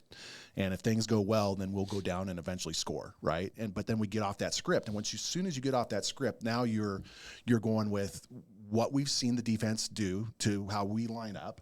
And you have all these other coaches sitting up there, jotting down things. And then a great coach, Coach Peterson, goes in the second half, and it might be close in the first half. And then the second half, you come out and blow the socks off the other team because you've made adjustments. Kirby Smart, great second half coach, right? Nick Saban, obviously the best coach of all time. Those guys are going in and they are cerebrally playing chess while everyone else is playing checkers, and they're making the changes that need to be made. Harsin never made those changes, right? Like he would sit there and go, "Oh, well, you just blocked 3 punts. We can't figure out how to stop you." And I'd be sitting there on the TV throwing the remote, going, "Or maybe just have the outside guy step down." like we taught that, freshman at Centennial, I mean, kind of thing. But so we have young, offensive. I don't dislike Nate Potter. I think he's a good guy. I think at times he showed promise. I saw some things that I really liked, some combinations. But I also felt that at times he was predictable. And if you're predictable, then defenses know how to defend you. And so can he grow into that position? I've seen some amazing coaches that are not good play callers. There was a former quarterback that coached, former Boise State quarterback that coached at Eagle. Phenomenal coach. As soon as he started calling plays, Ay caramba. Bad. Not good. Just not a great play. Just not a great play caller. You either have it or you don't as a play caller. And I don't think that, if you notice last year, Nate sat next to Cutter the entire season and was taking notes. He was learning on the job. He was apprenticing last year as the play caller. I saw some brilliant play calls this year. I saw some that, let's try something a little different. But I also said the same thing about Cutter. I mean, what if Genty had run outside ever last year? Right? I mean, we just pounded the middle. And so it worked because he was there. And then you take a step back, and I think that as an apprentice, Coach Potter was trying to do much the same way. Let's just do it how Cutter did it. Right. And at times you have to go, well, this isn't working. We have to make an adjustment. But last night I saw him on that 4th down play go to the exact same 4th down play that worked last week. And guess what? The Washington coaches watched film. Yeah. And so you can't just go back to the same too many times or it's not going to work because they now have seen your script. To shift a little bit. So I'm interested to see one of Danielson's specialties is keeping a roster management. You marry as many guys as you can, they stay, right? Maybe. So potentially we could left. The married guys, right? That's true. I'm curious to see how many people stay. There's some key pieces there. They obviously, we've talked about the quarterback enough. Linebacker, wide receiver, O-line, a lot of big pieces need to come in. An idea. Uh-oh. What if we got a bunch of money people together and became boosters for another program and threw a bag at Madsen? That's an interesting Go to idea. Colorado State. Here's $1 million. I think I've solved it. All right, there you go. Right, well, see you guys. Okay, thanks. Hey, we'll just cut him off. All right. That thanks could for happen. watching. Yeah. I don't know. I mean, there's going to be guys leave, right? There will be. Absolutely. Yeah. The key is trying to keep your guys. Your best right? guys. Your best players. You're going to lose. We've already lost 3 or 4 backups. Did you see Prince Strawn? USC? Prince Strawn back in the portal. Will he come back in the portal? I was surprised they got a picture with him with the ball. So I was like, what were they his got stats? The picture Photoshop. on the one. What were his stats? Is it Yeah, 25 yards. Oh, it was? One catch or One something? catch, 25 yards. Yeah. One catch, 25 Hey, yards. how much did he make how much did he get to make that catch? I don't know. $500,000? Who knows? We could use him. We could use him. Did Did he Yeah. drop a lot of Come on balls back. too, though? Wasn't he a ball Did he? dropper? I don't remember. Oh. But I don't Balls remember were him dropping. being- Kobe Young's gone, right? I mean, I don't know. Kobe Young. So who's the one player that you are afraid is like you have a gut feeling that's going to leave? Ooh. Like Simpson last year, right? Yeah. Like Benefield, but maybe I could see him going to the NFL or a big time school, but I don't know. I thought Is Benefield he- was a senior. He's not. No, he's a no, junior. he's got one more. wow. So he might go to the NFL, or I could see him leave. But and here's maybe one of the problems. Like, how many guys were we just like, we cannot lose that guy? Well, one time it happened. It was Genty. Like that No, was I'm the talking only about time this I've ever. team right I know. now. I know. That's what I've only really felt it for that. I want Dylan Riley and Sire Gaines to stay. Right? Might be our saving grace that Genty stayed and went as the 6th pick. I mean, Yeah. Oh, no doubt. because in my gut feeling is one of those two guys is going to go. That's my gut. I don't know. I have nothing. No, I no wouldn't proof. be shocked. last Yeah, year wouldn't I be was shocked. big I wouldn't on be shocked louder if stands, Gaines- yeah. saying we don't want to lose him, and But I don't want to say he had a bad year. I just coming off of last year, expectations I think were a little bit. I guess higher. I'm curious to see who's coming in behind him. Like decent recruiting class. Yeah. Maybe there's pieces in there that are going to be instant impact guys that we don't know yet. I mean, Benefield would be great. Irby, he's gone? He's gone. Yeah. I think some of those, JVM has another year. He didn't have an amazing year. I think we want to keep him though. I definitely yeah. think we want to keep him. I think He's a key component. I think P4 schools, if you're lower tier, if you see a starting proven asset at like at BSU, you're going to make an offer to him. Yeah. You know? I And like so that think that's K-Wood. tough. I think he's building. Yeah, on the D line. On the D line, but I don't know if there's Yeah, anyone we'll that's like Is Mickey this gone? week. No, Mickey he's got has another Another year. Like, who would be, if this week you see the Twitter post, thanks Bronco Nation, once Bronco, always Bronco, I'm entering the portal. Who would be the biggest I disappointment? mean, Dylan Riley probably for me. Well, Benefield's the Yeah. key of the defense. You Him and think Mickey so? are the two That's Yeah. true. keys of the defense. Just And like JVM on the line, probably. yeah, I mean, remember last year when why am I drawing a blank on number 34's name? Tubes. Tubner. Tubner. Yeah. That guy was the worst cover safety. Yeah. But when we lost him, They brought him down, and he played close to the line. He was great. he was the key to our defense last year. And I was like, because he came from my conference. I played in that. He's from Seaside, Oregon. I'm okay, a kid. Yeah, so I'm like, well, Seaside's never had anybody good. Tubes. So for Tubner, I loved that kid. Yeah. I love that kid playing near the line of scrimmage. And when he went out, our defense was markedly different. Just like when we lost, was it Pierce? A few years ago. Antonio Pierce's kid? Yeah. To Arizona State. Yeah, to Arizona State. We lost him, and he was the guy that came up to the line of scrimmage from the safety position and made the tackles. You have to have that guy. In Harson's years, we tried playing that kid from Mountain View, and he was horrible. Oh, yeah. And Nawahini? Yeah, crappy. Yeah. He just was, he was not, like, I could have gone to a park in Florida and found kids that weren't playing football that would have been better than him. And we're just dishing, well, guys getting strays. No, you know what I mean? I mean, nothing against that kid, but he didn't belong playing at the level that we were trying to play at. He was always getting blown in coverage. He was always, again, I'm watching routes. I'm not watching if he made a tackle. Like, well, he made 17 tackles. Yeah, because they're throwing at him. And his paths too well. The kid that came from Notre Dame in that same kind of era. No, earlier in that Nawahini era. Okay. Did the same thing. He's supposed to be great. Well, he took horrible routes to make tackles. Kid. Yeah, the Hawaiian kid. Yeah. So it's not just that kid. Oh, that's right. But you know what I'm That's saying? right. I remember, There's guys that are keys that you can't lose. Mickey, one. Benefield. Two. That period. Those guys are the key. I would be really sad if Chinander left. Yeah.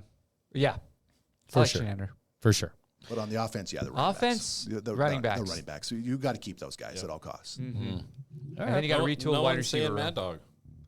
No. I didn't hear a Mad Dog. I will always love you. Well, we'll see what happens. There will be announcements in the next couple weeks. Because portal opens up first part of January, right? So we'll see, and they'll lose guys. You just don't want to lose you don't want to lose a bunch of starters. No, you don't. That would be a problem. Anyone on the O-line that were... I don't know. They're I don't think there's anyone that's like Cage Casey. They knew this guy's gonna be an NFL player. I don't know the line enough to know. I haven't heard that about anyone else. Was it Randolph? Is he a senior? Mason Randolph? I don't know if he was all conference too with Casey. or Randolph. One of them is a senior, but one of them stays. I can't remember which one's which. Okay. Yeah. Who knows? So, yeah. We'll see. What do you want to go Anything to? we didn't hit on the notes? No, we're here. We're pretty good. There. Kirby Moore. Oh, Got great. Jim out of Mora. Washington State. That's Jim awesome. Mora. Jim Mora at Colorado State. Our excitement level for the Pac-12 is Building? better. Those are a little bit. Big gets. Those for are those big two gets. schools. I'm telling you right now, Jim Mora is a great college coach. Yeah. On the East Coast, and so where my company is at is actually across the border, and I say New York City, but it's across the in border. Connecticut? Yeah. If this guy So- would quit plugging his company. Trust me. We said once. That's all you get. The contract. Just trying to keep my job for another day. Christmas is coming. Yeah. Jim Moore is a heck of a coach, and they are very disappointed that they lost him at UConn, and he's a proven winner. And then Kirby Moore. I mean, look what he's done at Missouri. Yeah. I mean, he's in Washington. He's got the ties, with his dad being a legendary coach there, and obviously his brother in the NFL. And I want to double back on one thing on that. I was thinking about Kellen Moore today. I see Kellen Moore still running Boise State concepts that have always worked. That Cutter ran them, Peterson ran them. I ran them because I'm not an idiot. Like, I wasn't making stuff up when I was coaching, and I was like, that's a good play. There's concepts.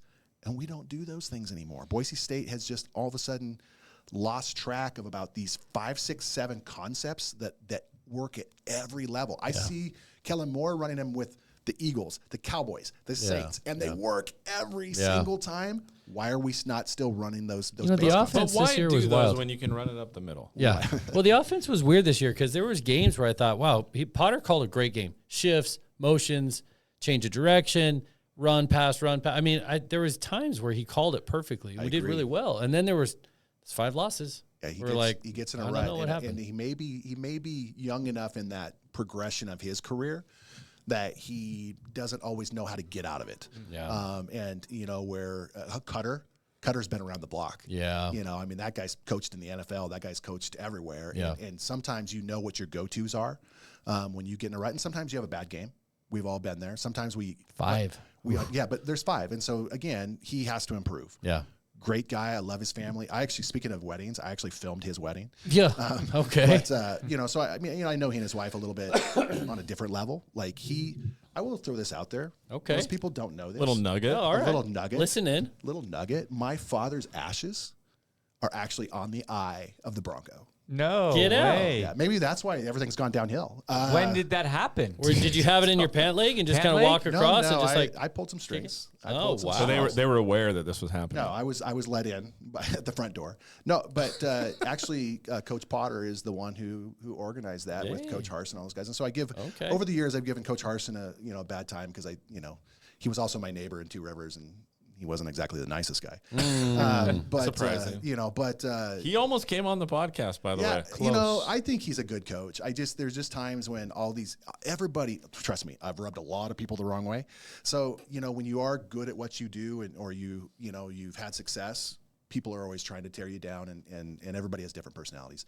But I will say this, that those guys did step up when I was, because my dad was like when he moved to Boise, he became the biggest Boise State fan. Oh, Yeah. okay. And even at his funeral, we all wore Boise State shirts and stuff. Oh, wow. Yeah. And so I have to, I do have a soft spot for Coach Potter because I do know him behind the scenes. And like I said, I saw so many good things that if he can keep building on that, but you're right, there were times when he needed to be better.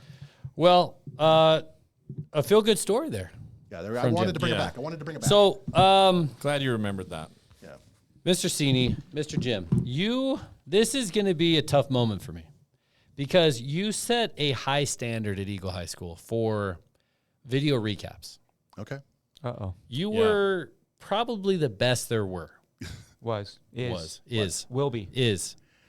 And I have a video highlight section. Oh, I can't wait. And so not only was I graded by Mr. Seaney at the time in 2002, he's here back again It's here again. Do you have a pen? to give me Hi, my name is Chris Meinert. I'm a dentist in Boise, Idaho. I'm Dr. Zach Taylor. I practice general dentistry here in Boise, Idaho. My family's the most important thing to me. We love mountain biking, paddleboarding, especially out on the water here in Boise. I enjoy being out in nature, snowboarding with my kids, golfing. We understand that going to the dentist can sometimes be associated with anxiety, and we want to try to help patients feel at ease. And the colleagues and the staff that we work with share that feeling of warmth. They put the interests of the patients before their self-interests here at work, and I think that goes a long way with how the patients feel when they come and the patient experience in general. We're so blessed and lucky to have the people working here that we have. The staff was very kind and they treated me as if I was more than just a patient. I felt like family. They took the time to get to know me and my children and listen to my story. And from there, we made a game plan. It just doesn't feel like you're talking to a dentist. It feels like, you're just talking to your buddy or somebody you know really well.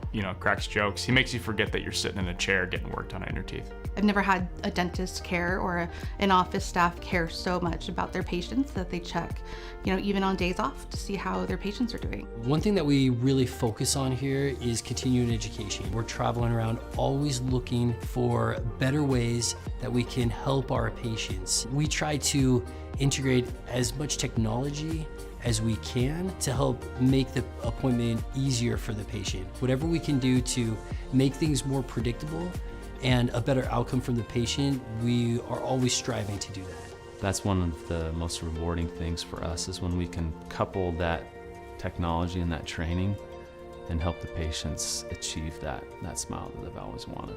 They do a really, really, really good job of making you feel welcome and very well taken care of. The quality of work is very important to the outcome of your results, and the doctor you choose really matters. So Dr. Meinert and Dr. Taylor are two dentists that I would highly recommend. Trust me, I know I've had an experience where I did not have the same quality of work and care, and it really does matter. We care so deeply about each and every one of our patients. We're always striving to do everything we can to help them achieve a healthy smile, a smile that they're proud of. I think that a patient can come into a dental office and actually enjoy being here. That's what we offer people. And so anyone who's had a bad experience, I just want them to know it doesn't have to be that way. And if they want to experience something different, then we'd love to have them.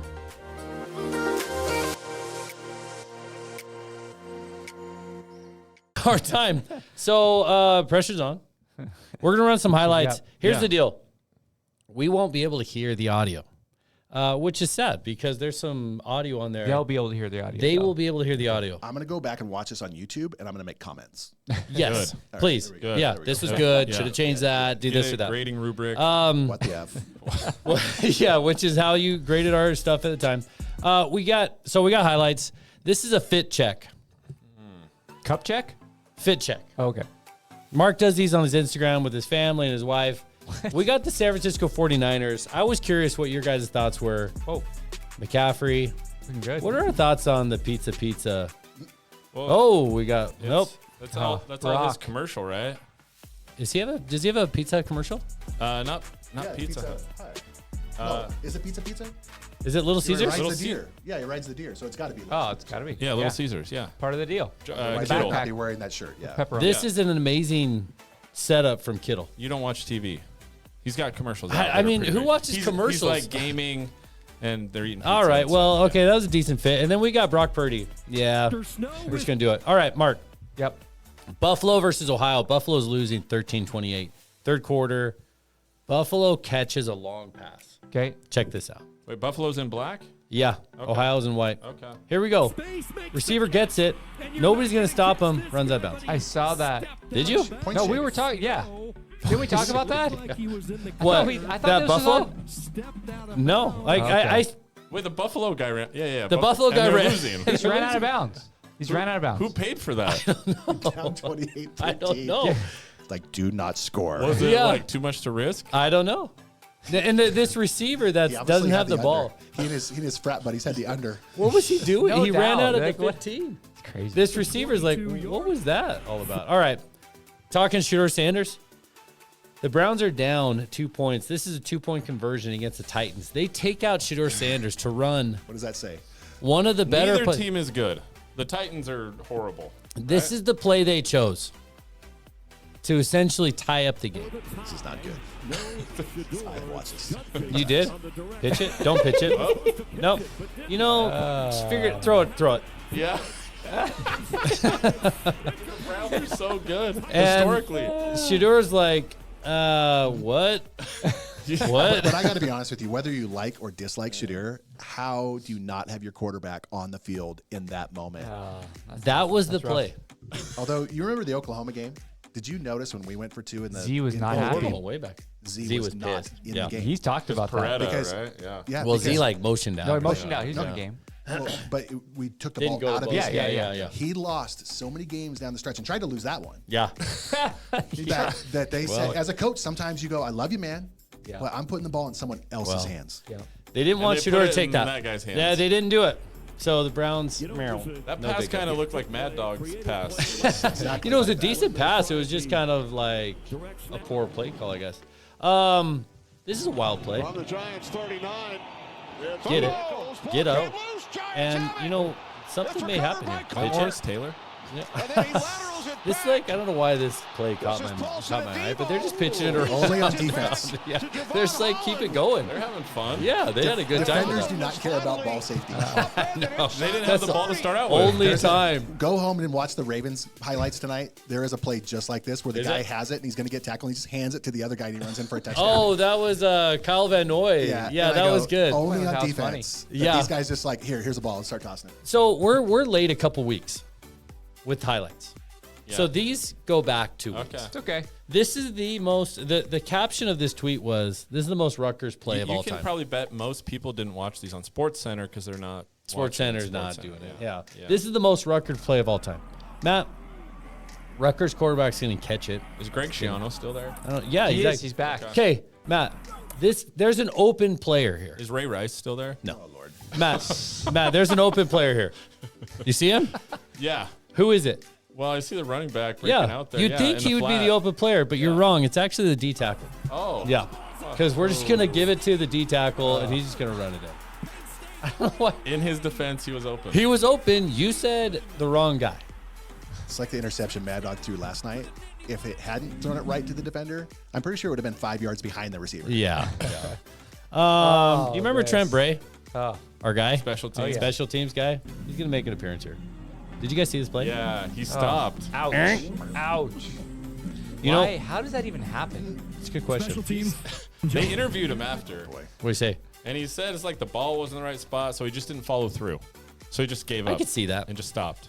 So my freshman year, I played Kicker. kicker for varsity. You were a good kicker, Minor. Yeah.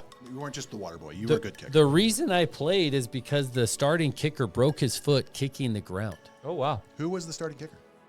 Christensen? I'm trying to think. Trying to remember. They won state that year. I was there. Grammatica? No. Oh, no. That's a problem. See, this is where Seaney looks. So, this guy Special teams. kind of kicked. That looks like it hurts. Actually, when you see the close-up, you can see the ball. It's a little off right there. Yeah, and that's why he gave up on it. So he kind of gave up. Come on, Finkel. Jackson Dart was not happy with this result. But as a defensive player, I had to put this play in. Did you guys see this game? I had to put this play in. Giants. When the quarterback gets out, Is this Patriots? Or is it? this is the Patriots. Or no, it's Patriot Giants. 2 weeks ago. Did you see this play, Mark? When the quarterback gets out of the pocket and is running, Yeah. Sorry. I want the Spoiler. quarterback to feel the pain of leaving. As a defensive player, like that just is an itch that is never scratched for me. In this moment, it was scratched. Oh. I mean, Popped right he up, though, to his gets credit. Airborne. laid out. Yeah. Who is Laid that? out. Who's the defender? I don't know, Ellison or something, or Ellis. Cheers. Wow. That gets me tingly. I'm surprised they didn't send him home. Yeah, there was a lot of controversy. Well, the Giants O-line gets up there and just attack him, but completely legal. Surprised he wasn't arrested the way they protect quarterbacks. Yeah, I'm saying, that's that why NFL sniper right there. it was it was incredibly satisfying. Okay, high school football. Oh, boy. I don't know. I think this is Texas. I this. think. Did you see this? Yeah. Yeah. This one's wild. St. Charles is down 1 point. There's 35 seconds left. The St. Charles kicker prior to this had missed a point after attempt. Shanked it.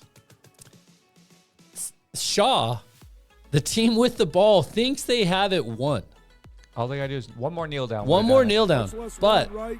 one of the players right here takes his helmet off. Actually throws it up in the air. That's And it stops the Feel clock. so bad for that kid. It's horrible. So these coaches are pissed, dude. They're not happy about it. So Shaw still thinks they They're win. high-fiving. They still think they win. However, they have to punt. And the punter maybe makes the worst punt of his life. Blocked it. And look at Punters this. and kickers. Look at this. St. Charles Catholic. And gives them life for St. Charles to hit I think it was a 50-yarder. 35.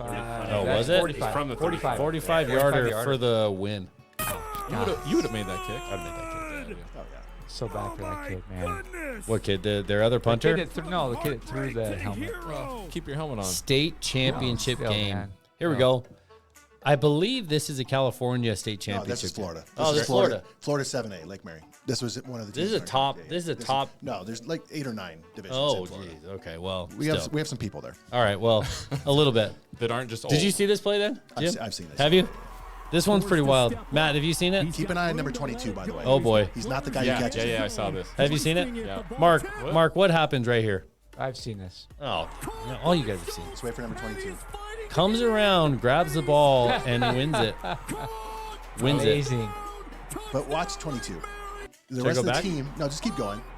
He goes in. He's totally by himself. The Oh. rest of the team is celebrating the championship, and he's just wandering off by himself. Was it? he's his own cat. That's funny. It's like Chris Marshall. Missed it. Oh, I guy got to was go on all the way thing. back again. I forget. I keep going back to that. He just ripped. I actually thought, yeah, he just ripped That's that a out. great play. If you're the referee, you do not want to call anything at that point. Matt, you're a basketball coach, right? Yeah. We were undefeated this yesterday. 2 games. 2 games. Upwards. Huh? Is it upwards? No, you are. It's club. It's What club. do you mean? What? No, I don't know what that is. it's like Upwards? It's usually. like 6 years old. Yeah, Yeah. Like church at the church. Like Y-ball? No, you're a freshman. freshman high school coach. High school, yeah. Oh, like a legitimate coach? At Eagle? It's like club. Oh, it's It's club. like a Okay, club. It's club. Yeah. Okay. Yeah. So Matt. it's Eagle, but it's club. Is this how you teach your guys to play defense? I don't teach defense. Okay, right here. What would you teach your guys to do? I'd probably get in front of the guy. You're wrong. Get away. Stop ball, maybe. I No, yelled that a no, couple you're times. wrong. You're wrong. Here's the Run thing. the other way. Yeah, Take get a away. charge. Get away. That's point shaving. Oh, here we go. Utah Tech in Santa Clara. I don't know how many. I've never been posterized. I've never really played basketball. But apparently this guy at Utah Tech, which used to be, I think, St. George. No, it used to be Dixie. Dixie City, State. St. George. He punched him He in the was face. not having it. He didn't deserve that. So he goes up and gets posterized, and then he's like, "No, I'm just gonna punch you." Wow. Kind of like an open You can't do that, palmed dude. punch. That was a weak punch. That was weird. On the Can't do that, replay, like grazed Yeah, his neck. if you're gonna get kicked out, you may as well punch. Yeah, get the face. 90-99, second overtime, Minnesota, Maryland. Maryland is losing. They're shooting free throws. 44 seconds left. This is kind of a wild ending here. Got both to go. Presses Minnesota on. just can't seem to figure this out. Presses are hard. Not only that, the foul. Ooh. Okay. Yeah, here we go. Let's do it again. I've coached And the third foul. and fourth That was a good grade pass. basketball. And the foul. She was open. 98-99 in essentially less than 10 Oh, they seconds. beat the press. Here we go. And throw it out. Oh. Whoops. And just so that Maryland can win this, let's just go ahead and lay it in for the win. Why were they even throwing passes, though? Just wait for the foul, right? I'm not a basketball That's a guy, good but just, point. Yeah. I don't know. right? You just sit there's 12 seconds left. The shot clock's off. This is where it makes me sad that we don't have audio. I want the listeners are going to hear this. This is one of the better announcings I've ever heard in my life. Have you seen this? No. Nebraska. I'm going to turn the background audio. Nebraska is going for the win at Illinois. I think they're both winning. Seaney, go back and listen to this one. Because Nebraska hits this shot, wins by 3. Great camera. The announcer right now is having a heart attack. Gus Johnson style. Worst. It's amazing. And I wish we could hear it so bad. And it makes me mad. You're going to have to go back and listen to that. But it was so funny. It's so funny. A couple good basketball endings here. Ready? Troy's trying to run it out. USC just gets it in triple overtime. Throws up a prayer for the win. This was a while ago. Yeah, it's a couple weeks ago. I know. I'm a couple weeks back on it. My apologies. It's like I even left-handed. I know. Wide Yeah. open guy on the other wing. Matt, you know Joey Chestnut, right? There he is. This is, I think, Isaac Johnson, who holds the record for largest mouth opening. Wow. Dude, that's an Like Guinness World unhinged Record. job. It is an unhinged job. you Look at guys- that. Look at that. Do you guys remember Chad Scott? Was he? Yeah. Yeah. One time at Wendy's on a baseball trip, he ate a 9-patty burger. 9-patty burger. 9-patty. So I saw his jaws much bigger than that guy. Yeah. So Well, throw a shout out What? to Chad I'd like Scott. to see a tornado eating contest. You'd have to stack like cigars or Just, cigarettes yeah, or something, like Just 20 wrap 'em up, tornadoes. right? Like, Bound it together. like dynamite. Yeah. It would be dynamite in your stomach. No doubt. No doubt. I gotta What- be what- honest with you. When I was listening Yeah. to your guys' podcast, I didn't know the reference, Okay. Oh, you didn't? and I'm like, don't have 'em and in he's like, "What's Florida? a tornado?" And I'm like, "It's a deal where the wind goes real fast." Yeah, no. Like, what a dumbass. Yeah. Sorry. I Yeah. said what I swear. Yeah. But then I was like, "Oh yeah, I love a good tornado." You've had Do them. I've you? had a tornado. So those go down in your stomach and then just start swirling around and just Well, really getting after it. I have to be honest with you. I was a gas station food guy at Yeah. that point. Oh, yeah. Great. I've all learned been 2 there. lessons. Can't. 2 lessons. One time I was in the middle of nowhere. I took a wrong turn. I was going to You Pullman. travel a lot, so you probably. I do travel, but mainly on airplane these days. But in the old days, I was going to a softball tournament. I was trying to go to Coeur d'Alene, and I took a wrong turn. Ended up almost to Seattle, That's a wrong and we turn. stopped at a gas station somewhere between here and there, and I bought chicken on a stick. Yeah. Never do that. Yeah. Some I've middle of the had road chicken- gossip. I've had chicken in. Do you remember that in high school? Yeah. Oh my god. Well, don't eat the So stick. bad. Well, that was my second thing that I problem shouldn't one. have done. It's pointy. Comes out hard. But I'm just gonna. The thing is, during COVID, I was sitting there one day thinking about getting a hot dog off the roller. Yes. You're joking. And you yeah, were sitting at home cheese thinking filled? about. I don't having- know what was on there, and the guy walks by me and goes, "Are you serious?" And I go, and I at that moment, He's like, what's going on in your life? Let's talk through this. Where are we? in Florida of all things. I Yeah. mean, this guy had on a wife beater and like, cut off jeans. That guy's He's like, let's I've think been about there. this. And his one-eyed son was sitting out in the truck, and I was like sitting there going, you know what? I probably shouldn't eat off these rollers. Think about how But you many did. people. No, I've never since. No, hey. And don't get me wrong, I love a good Bahama Mama. Dude, I know the reference. So going back to that low point in your life, where you were sitting in a gas station in Florida, just staring at the rollers. Yeah. You almost did it.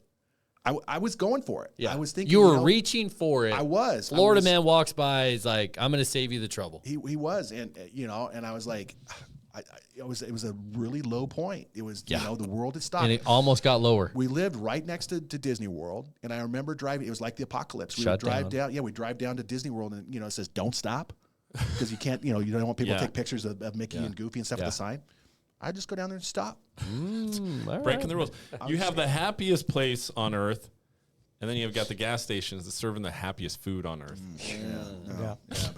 But since then, I haven't anymore. I used to buy gas station pizza. Hey, Are you serious? Oh yeah, dude? Heck yeah, man. Heck yeah, what? You go to the Maverick, you get 2 pieces of pizza and a bottle of Coke Zero, whatever, $7, man. It's not bad. It's not bad. I like the breakfast done it. burritos at Maverick. Maverick was pretty Maverick good has back good in the food. day. Yeah. I grew up though. If you go to downtown Eagle, it's a liquor store now. Yeah. But it used to be the Eagle Beverage. Yeah, I don't know if you remember those. No, I days. remember Eagle Bev. But they prided themselves on beverages, Nothing. obviously. So they'd sell the liquor. Okay. But the gas station food, so you'd have the crusty, like crunchy, greasy burritos. Oh yeah, down by Eagle High School. What's Shady Acres? Shady Acres was Still one. there. They Still still there. have it. Yeah, the Same Bronco look. Burger. Same Oh, yeah, place. Bronco Billy Burger. Yeah, Exactly like the same. Still the same. I'm not gonna lie. I have about 6 or 7 places I hit when I come here. Yeah, yeah. Shady? One of them. That's Shady is one of them. You go to Nice. Merritt's too? No, You just no, go I'm to not a Merritt's? scone guy. Oh, okay. I'm not a They're scone good. guy. I went there I'm a Los about a month Betos ago. breakfast burrito. Gross. Gross. Gross. He said it, not me. Wait. Yeah. I'm Gross. there. Sorry. Serious? Yeah. So good. Yeah. Yeah. On my side of the country, they don't know what a breakfast burrito is. In Florida? Could not find one. All right. Yeah. Crazy. Yeah. But Shady Burger with cheese, no onion, tots. Shout out to Shady Acres and Shady Eagle. Acres. State and Linder. No, Park. In between Park and Linder. Yeah. Let's get Jim out of here. Seaney, thanks for joining Thank you. us. I've had so sir. much fun. Amazing. I'm sad it's over. Yeah. I'm being honest with you right now. This was so much fun. Thank you guys for Of having course. me. Yeah, We'll absolutely. have to do it again. I would love to. If it's in our budget, fly you out I'll again. wait for the check. Hey, if you made it this long, we're like hour 30 Hour in 30 at least. in, bro. Hit that subscribe button. Do it. Like it. Do like whatever Seaney's doing. Can they find you? Golfpdi.com. There you go. Become a better golfer. 3 people heard that. Right? Yeah. 3 people that made this far, and our outro And we music. ran out of outro. We ran out of Yeah. Thanks for watching. Thanks for listening. We will be back. Are we back next week? Sometime. Probably. Sometime. Yeah. You'll know when we're back if We'll you figure subscribe. it out. Yeah. Thanks for watching. Peace. See ya. Celebrating this win. Broncos ran the whole game while Vegas couldn't begin. All that talk, all that hype, then they crumbled on cue. Should've known better than to step on the blue.